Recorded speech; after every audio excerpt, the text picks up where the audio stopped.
our topic for today. So ibig sabihin, kung ang research can be compared or contrasted to a novel, a reader is usually reading first the title before reading the whole story or reading the whole content of the research manuscript. So our topic for today is writing a qualitative research title. Ibig sabihin, we will try to know or develop the skill of writing a research title in the form of qualitative kind of research. Now, let's try to understand why a research title is important. Anybody from the class? Even if you just read these slides. Anybody who will volunteer? So, what's your name? It's our first time, pangatlong business pa lang tayong na-meet, di ba? So, it's the new session of this second semester. That's why I always ask, what's your name? But give me time, I will know each one of you. Rimar? Rimar Sibrero po. Sibrero. First, ma'am, it summarizes the main ideas of your study. Yes. You can read it. Even with the previous word, it adequately describes the contents or purpose of the study. It is without doubt the part of the paper that is read the most and it is usually read first. It gives information of the focus or scope of your study. Yes. That's why we have here presented at least 4 reasons why a research title is important. First, it summarizes, binubuod niya ang main idea. Diba? The concept, the major concept of the study. And then, even with the fewest words, it can already tell what is the content of the research, the whole research. The purpose of the study, kung ano ang goal o dahilan bakit ang study na yan ay isinulat. Sa title, malalaman na yan. The experts can really understand upon reading the title. Even the neophyte, if you will be given such idea on what a title is being how the title is being formulated, you will understand how important is the title. So, it says that even with the fewest words, because the most common number of words that shall be used for formulating a research title, at least it will have 8 to 12 words. At least. Yung common. Pero pwede rin sumubra. Then, it is without doubt that the part of the paper, yung sa title page makikita yung title of the research from the name itself. So, yan yung maraming beses na ito yung parting maraming beses na binabasa ng readers, yung title. And it is also the first. Nakuha nyo? So, ibig sabihin, yun yung maraming nababasa, maraming viewers ang maraming beses na nababasa ang parting yan, and it is also the first. So, ibig sabihin dapat, ang research title ay dapat ay attractive siya para mabasa-basa siya. Kumbaga sa hadaraga or ulitaw, kaya ikaw mo, nag-i-effort kang pagpapahusay, kadalagan nagpapariban, nagpapakulay ng buhok, nag-aayos, naliligo, nagpupulbo, minsan nagli-lipstick, nagli-lip-tint. Kasi, alam nyo, na yun, sa unang kita pa lang, yun yung magbibigay sa viewer, sa nakatingin sa'yo ng impression, kung anong klase ka. Diba, minsan, it's the first impression that lasts. Yun yung dahilan kung bakit yung ibang opposite sex na kakaroon ng interest sa'yo. Diba? It's because of your looks. Yun yung unang dahilan. That's why I mean gated reason and the other way around. So it's the same way with the title. Kailangan attractive siya, malaman siya, and it should describe what the content is all about. Then, it gives information of the focus or scope of your study. Nagbibigay siya ng impormasyon kung ano ang patutunguhan ng research or ano ang kabuuan ng research. So, that is how a research title is important, or why a research title is important. I will give you example of a research title. Anybody who can read for us? Okay. Can you read this is an example of a research title. A research title is, an example of a research title is Ethnographic Eye, Interpretive Study of Non-Motorized Public Transport Drivers and the Financial Condition of Their Family in Canaved, Eastern Samar. May naintindihan kayo? Kung sa title pa lang, nakikita nyo na ba kung ano ang nilalaman ng title ng research? Anybody? Ano ang pagkakaintindi nyo? Sa inyong palagay, ano yon? Tungkol sa ano ang laman ng research with that title presented to you? Ha? Sino ba yung pag-uusapan natin? Oh, the non-motorized public transport drivers. Ibig sabihin, sino yon? Anong klaseng driver? Anong klaseng sasakyan ang dinadrive nila? Non-motorized. Hindi tricycle. Non-motorized. May motor yata yung jeep, di ba? Hindi under yung jeep kung ano. Ano yung walang motor na sasakyan na maandar? Pedicab, ma'am.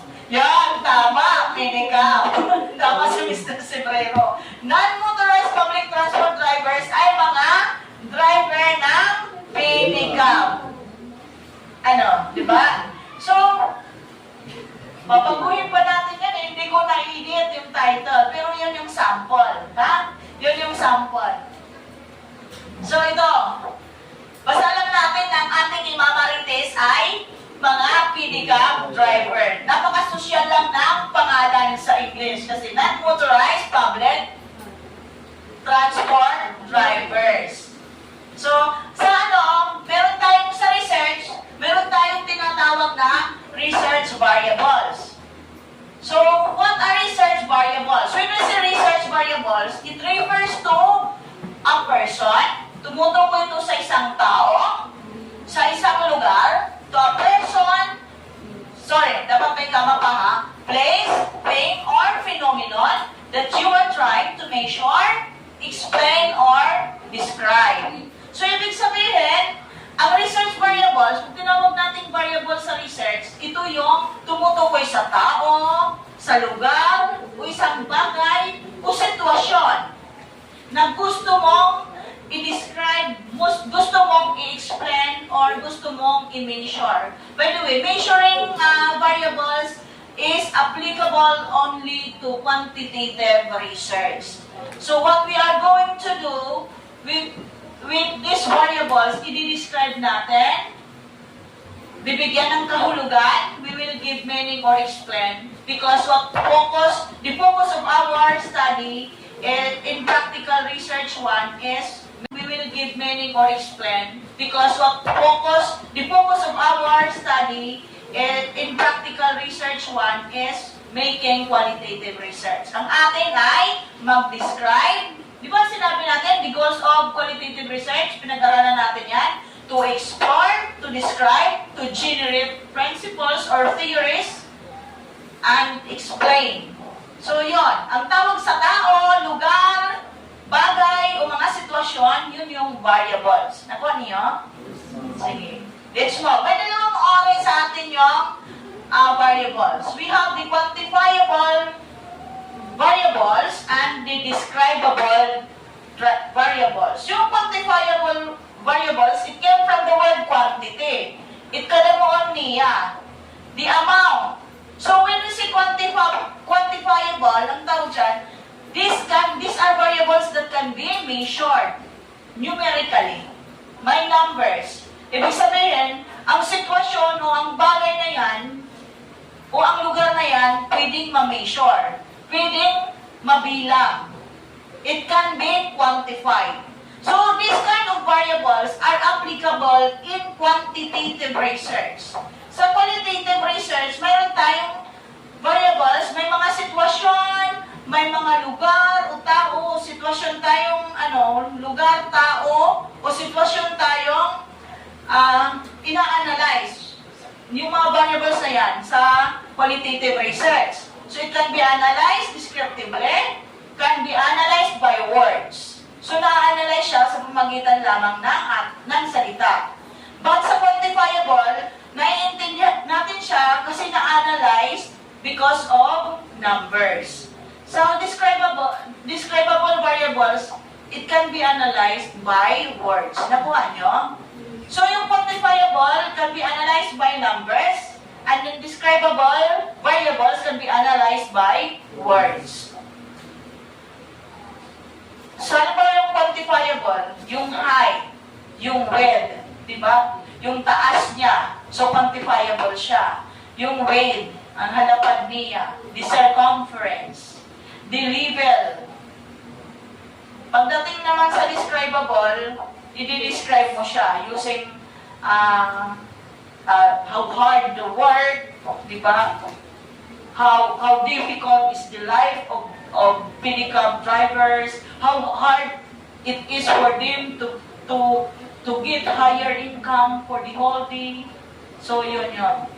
Sa describable variables.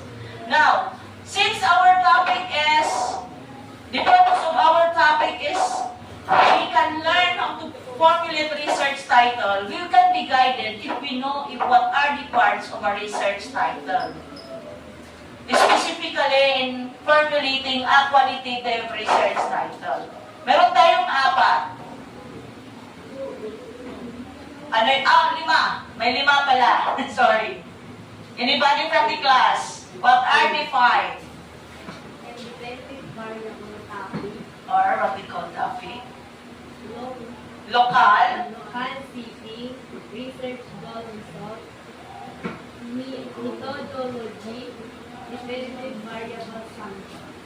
Okay. So, yung independent variable, sa qualitative research to ito yung topic natin. Ito yung ating pinag-uusapan. Sa dependent variables, ito yung samples. When we say samples, sila yung sila yung i-interviewin mo, sila yung i-observe mo. Ibig sabihin, they are the respondents, participants, or informants of this study. Informants are, we call them informants because they are the one who will give informations to your research. So, ang independent variables, they are the samples, they are the respondents. Yung local, it is the place. Yun yung lugar where the research will be conducted. It is the setting. Then the methodology. Ano yung research design? Sa qualitative research, what is the specific research design? Is it in the form of case study, phenomenology? Is it narrative approach? Is it through writing biography? Because those are the kinds of qualitative research. So, yun yung methods. Magiging part pala siya. You have to specify what method will you use in that research and you write it as part of your research title. Then, your research goal or the result. I will give you example. We will go back to the research title that I have given you. Binago ko ng konti, may dinagdag. So, the ethnographic I, the income of non-motorized public transport drivers and the financial condition of their family in Canaved, Eastern Samar. So, alin dyan ang method? Alin dyan yung local? Alin dyan yung sample or independent variable? Alin dyan yung topic or yung topic, yung independent variable. Yung independent variables are samples or or respondents, informants. Then, alin dyan yung reasons? Alin dyan yung method? Ano? Did you look? The parts? Do you have your... Nag-view ba kayo sa parts? What are the parts of the research title? The components? Di ba 5 yun? Yes, ma'am. The local or seating, the dependent variable or samples, the independent variable or topic, the methodology, the goal on, or reason. Oh, sige nga, alamin natin. Yung ethnographic eye, ano yan?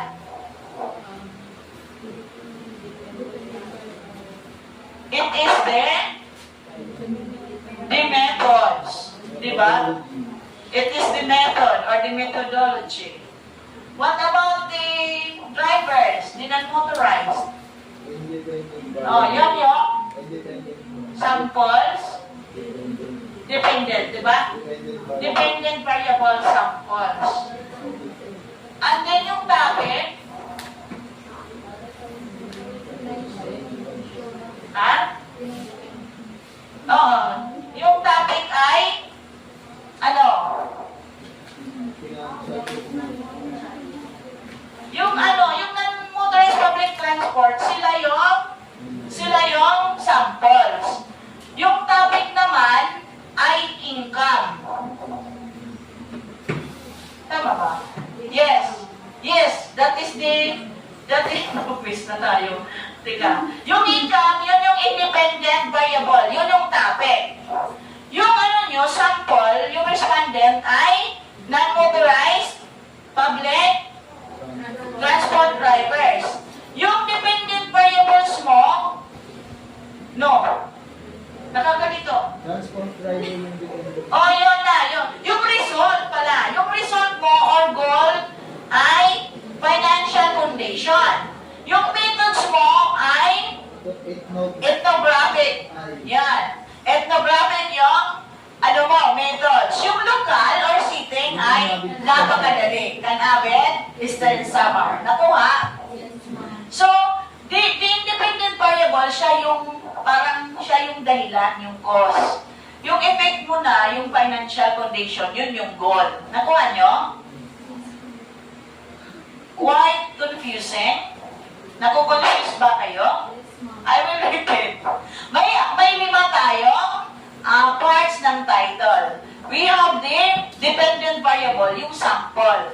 Sila yung respondents or the informants. Then we have the methodology. What methods did you use for creating the research, formulating the research, or conducting the research? Then, we have the independent variable. That is the topic. Yung reason or end goal, pang-4, and then the local or sitting, which is the place where the research will be conducted. Now, I will repeat reading the title. Ethnographic eye, the income of non-motorized public transport drivers and the financial condition of their family in Canabit, Eastern Samar. As you can see, these words are underlined but of different colors. It signifies that these are the different parts or components of the research title. Nakuha? So, ethnographic methodology, the income topic, non-motorized public transport drivers, the samples, financial condition is the result or goal, and then Canabit, Eastern Samar is the local or sitting. Nakuha? Now, wala bang question? May question. Now, kung walang question, I will give you another sample of a title, and then you try to i-partition niyo yung mga parts. Ito yung whole research title, i-divide niyo into 5 parts of research title, encircle it, then put an arrow, identify what component of research title is that. For example, the common factors.